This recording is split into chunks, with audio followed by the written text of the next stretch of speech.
Hello friends, welcome back to my channel. আপনাদের প্রত্যেককে স্বাগত জানিয়ে আবার চলে আসলাম আমি বাপি আপনাদের সঙ্গে। তো আজকে মনসা পুজো, আমি এখন যাচ্ছি লিলুয়ায়, আমার মায়ের মামার বাড়ি। ছোটোবেলায় ওখানে যেতাম, তো এখন ওখানেই যাব। ওখানে পুজো হবে।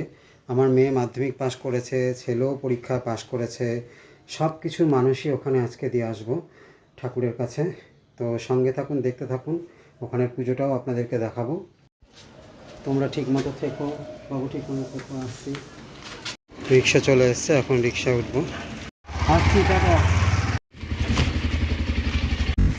এখন তো ট্রেন পেয়েই যাবো, তাই না? ভাড়া ট্রেন পাবো। আজ আমি হুগলি নদীর জলের নিচ দিয়ে হাওড়া স্টেশনে যাব, তারপরে হাওড়া থেকে লোকাল ট্রেন ধরে লিলুয়াতে যাবো। আমি এখন আগে দাঁড়িয়েছি, তো লিলুয়া থেকে আগে যাবো।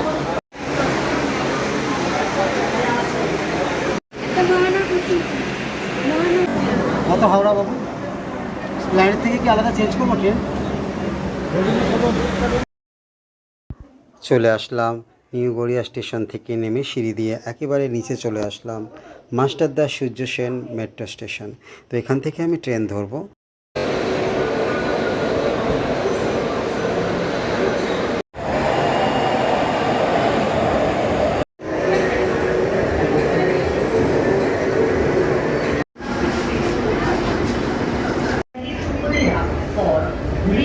Area. The platform is on the left side. Esplanade. Platform दाहिने तरफ. The next station. চলে আসলাম স্প্লানেড। হাওড়ায় যাবার ট্রেন ধরবো এই স্প্লানেড থেকেই। তো এগিয়ে যাচ্ছি গ্রিন সিগন্যাল ধরে।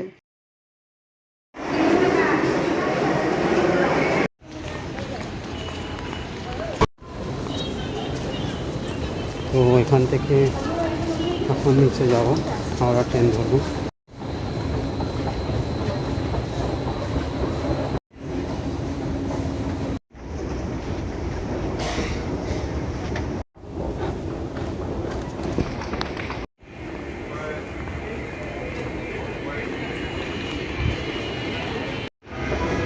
প্ল্যানেট মেট্রো স্টেশনের এখান থেকে আমি হাওড়া যাওয়ার ট্রেন ধরবো।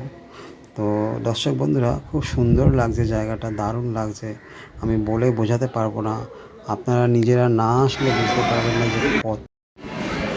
ট্রেন চলে এসছে, ট্রেনে উঠে পড়বো।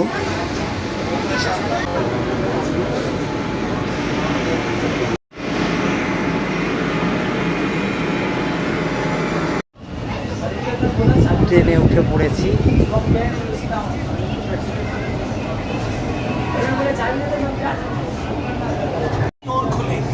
कृपया गाड़ी और प्लेटफॉर्म के बीच की दूरी का ध्यान रखें।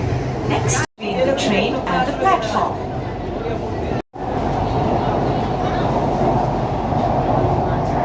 তো দর্শক বন্ধুরা, এক্ষুনি ট্রেনটি হুগলি নদীর নিচ দিয়ে যাবে।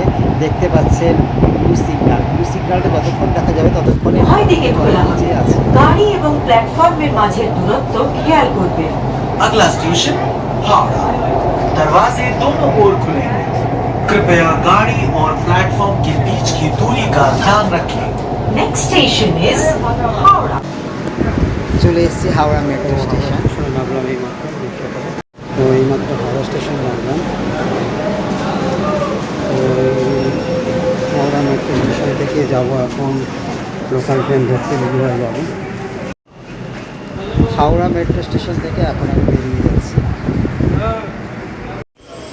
এখন এদিক দিয়ে গেট পাস হয়ে গেলাম, এগিয়ে যাচ্ছি।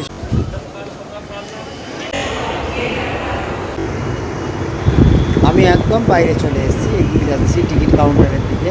টিকিট কেটে তারপরে আমি লিলুয়া স্টেশনে যাব।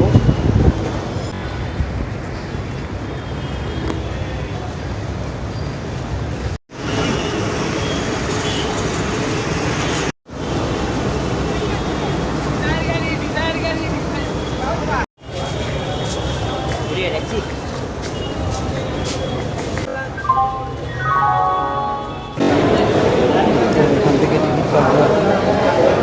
Liluah return, excuse me, Liluah return.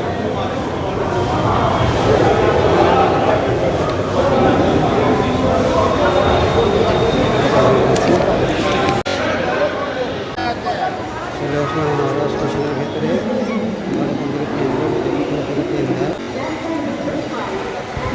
এগিয়ে যাচ্ছি ট্রেন ধরবো বলে, দেখা যাক কত নম্বর প্ল্যাটফর্মে ট্রেন দিচ্ছে, একটু খেয়াল রাখতে হবে।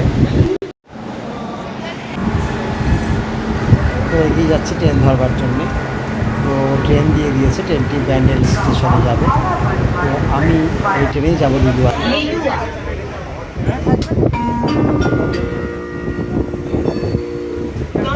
Any other type of tickets, Eastern Liluah station ঘুরছে।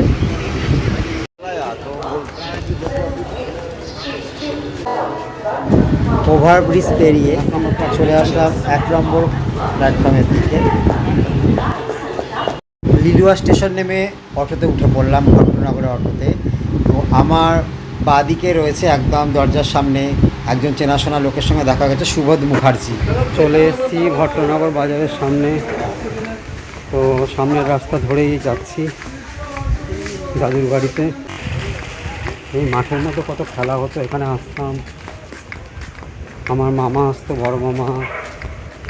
সেই সময় বড় মামার সঙ্গে এখানে আসতাম এই মাঠে। সব কিছু চেঞ্জ হয়ে গেছে, কত সুন্দর লাগছে। এই পুকুরেও স্নান করতে আসতাম এক সময়। এখানে মামার বিয়ের সময় সেই জল ভরতে এসেছিলো দিদারা, আমরাও এসেছিলাম সঙ্গে, আমার মাও এসেছিলো, সব মনে পড়ছে। আজ আমার ছোটো মাসিমণির বাড়িতেও মনসা পুজো। মাসিমণি কয়েকদিন আগেই ইনভাইট করেছিলেন, আমি বলেছিলাম ঠাকুর যদি টানে তো যাব। এখন ঠাকুর আজকে আমাকে এখানেই টানলো, তাই আমি আজকে এখানেই যাচ্ছি মায়ের মামার বাড়িতে মনসা পুজো দিতে। আমি প্রায় কাছাকাছি চলে এসেছি। এই রাস্তাটা দিয়ে বাঁদিকে ঘুরতে আরেকটা পুকুর আছে, এই পুকুরটাতেও স্নান করতে আসতাম। এই পুকুরটা হলো দাদুর বাড়ির একেবারেই সামনে হচ্ছে পুকুরটা। খুব স্নান করতাম, খুব ডিপ পুকুরটা। ছোটোবেলায় মা যখন নিয়ে আসতেন এই পুকুরে, সঙ্গে মাসিরাও আসতেন, মামারাও আসতেন, তখন আমাদেরকে বলতো, এই একদম তাড়াতাড়ি করে মগ দিয়ে স্নান করে উঠে পড়, জলের নিচে বেশি নামবি না। আর আমাদেরকে ভয় দেখাতো, বলতো যে ওই যে মাঝখানে কুয়ো আছে, এখানে কুয়ো আছে, নামবি না, কুয়োরে ঢুকে যাবি। তখন আমরা ভয় পেতাম, তাড়াতাড়ি করে লাফ দিয়ে উঠে পড়তাম।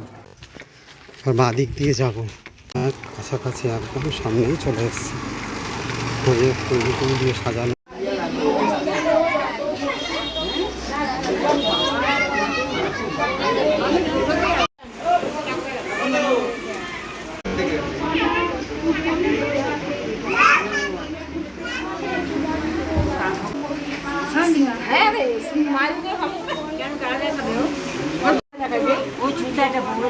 এনারা হচ্ছেন আমার মায়ের ছোটো মাসিমণির মেয়ে আর বড় মামার মেয়ে, মানে আমার মাসিমণি।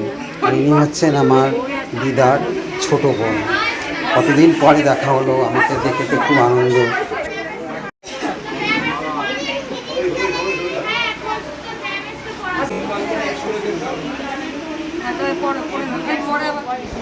আমার বড় মামা, আমার মামি আর আমার ভাগ্নি আর আমার বোনও এসছে এখানে।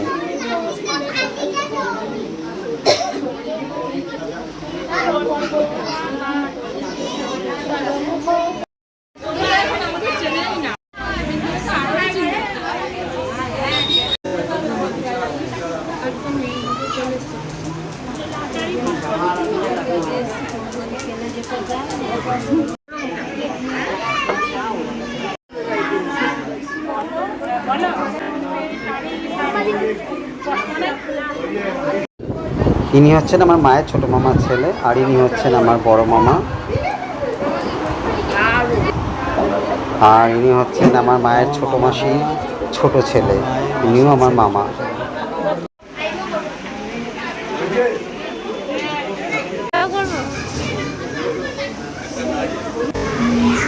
ধুনা দিয়ে যায়, দেখ ধুনা আছে বাপি।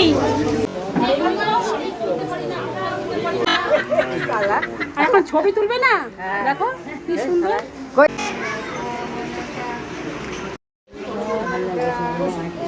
কপালে হাত দিবে না, মনে করো না।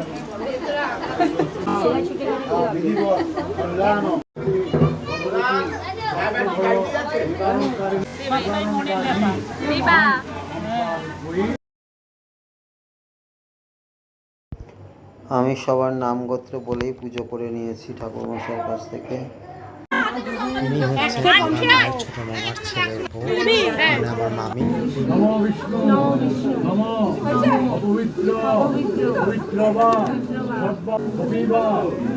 ইনি হচ্ছেন আমার মায়ের ছোট মামার বড় মেয়ে, আমার মাসিমণি। নমস্তুভ্যাং রক্ষমান বীজি সচন্দন গন্ধপুষ্প বিল্ল পত্রাঞ্জলি নম শ্রী শ্রী ভগবতী সর্পভয় নিবারণকারিণী মা মনসা দেবী নম। সত্যম মহামায়ে জননী চন্দন গন্ধ পুষ্প মান মনসা দেবী নম।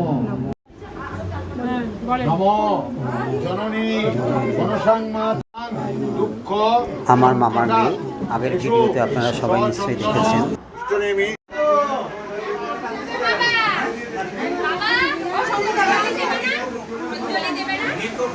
তো দর্শক বন্ধুরা, আমাদের এই মনসা পুজো আপনাদের কাছে কেমন লাগছে আপনারা কিন্তু অবশ্যই কিন্তু কমেন্টের মাধ্যমে জানাবেন। আর আপনারা কিভাবে মনসা পুজো করছেন সেটাও আমাদেরকে জানাবেন কেমন। ইনি হচ্ছেন আমার মেসো, আমার মায়ের ছোটো মাসিমণির মেয়ের জামাই।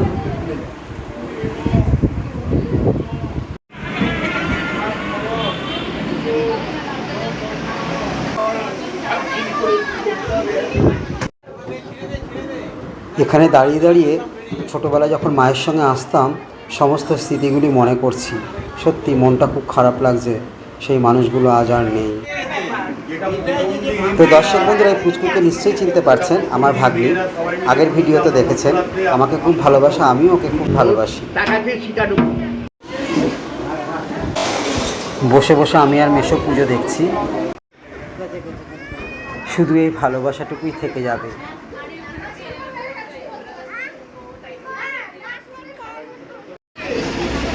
আমি ঠাকুরের মন্দিরে বসে ভগবানের কাছে সকলের জন্য প্রার্থনা করছি, সবাই ভালো থাকুক, সুস্থ থাকুক, প্রত্যেকে যেন প্রত্যেকের মঙ্গল কামনাই করে আর জগতের মঙ্গল করে ঠাকুর। আমার কথার আওয়াজে অস্পষ্ট শুনতে পাচ্ছেন, তো দর্শক বন্ধুরা একটু মানিয়ে নেবেন, পুজো বলে কথা, তাই তো ভগবানের কাছে প্রার্থনা করছি আমার সমস্ত দর্শক বন্ধুদেরকে ভালো রেখো ঠাকুর, প্রত্যেকের মঙ্গল কামনা করছি ঠাকুর, প্রত্যেকে যেন প্রত্যেক দিন প্রতিটি মুহূর্তে ভালো থাকুক। ইনি হচ্ছেন আমার মায়ের ছোটো মামি, আজও আমাদেরকে খুব ভালোবাসেন, বাবার খোঁজ নেন, বাবাকে সম্মান করেন। আজ তো মানুষ সম্মান করা ভুলেই গেছে, কোথায় এখন সম্মান, কিন্তু এই মানুষগুলো আজও আমার বাবাকে খোঁজ নেন। আমি ভগবানের কাছে প্রার্থনা করছি, হে ভগবান, এই বয়স্ক মানুষগুলোকে সুস্থভাবে বাঁচিয়ে রেখো। এনারা আছেন বলেই আজও আমাদের ভালোবাসা টিকে রয়েছে। এনাদের সত্যি দিদা দাদুর ভালোবাসা যেন চিরবন্ধন। এই ভদ্রলোক হচ্ছেন আমার মেসো, যিনি বসে রয়েছেন, আমার মায়ের ছোটো মামার বড় মেয়ের জামাই। তো দর্শক বন্ধুরা, আমি আগেও বলেছি, এখনও বলছি, পুজোর সময় তো ঢাকের আওয়াজ হবেই, তো আপনারা একটু মানিয়ে নেবেন প্লিজ, আমার কথাগুলো হয়তো অস্পষ্ট শোনাচ্ছে। এইখানে আমার মামার মেয়েরা কথা বলছে। আমার অনেকক্ষণ ধরে ইচ্ছা করছিল আমি একটু ঢাক বাজাবো, আমিও ঢাক বাজাতে শুরু করে। এখন ঠাকুরের যজ্ঞ হবে, তো আমি মামাকে বললাম, মামা আমি একটু বড় পিসিমণির বাড়িতে ঘুরে আসছি। আমার বড় পিসিমণির বাড়িও এই মামার বাড়ি থেকে বেশি দূরে নয়, কাছে। চলে এসেছি বড় পিসিমণির বাড়ির কাছে। এদিক দিয়ে একটু ঘুরে যেতে হবে, আর কিছু না, একটু ঘুরে ওই পরে ওই যে বাড়িটা দেখা যাচ্ছে, এই যে আমার পিসির বাড়ি। পিসির বাড়িতে এসেছি, বড় পিসিমণির বাড়িতে। আমি আর বড় পিসিমণি, এই যে বড় পিসিমণির ছেলে বউ, এই যে আমার ভাই শুয়ে রয়েছে অসুস্থ, বলি যাতে ভালো হয়ে যায়। এই ঘরটা হচ্ছে বড় পিসিমণিদের ঠাকুর ঘর। বড় পিসিমণির বাড়ি থেকে আবার চলে আসলাম আমার মায়ের ছোটো মামার বাড়িতে। পথে দেখা হয়েছিল মায়ের ছোটো মাসিমণির মেয়ের সঙ্গে, তো এখন মামা প্রসাদ দেবে, বাড়িতে সবার জন্য প্রসাদ দিয়ে দিচ্ছে, তো নিয়ে যাব সেই। আজকের মতো তাহলে আসি, নমস্কার।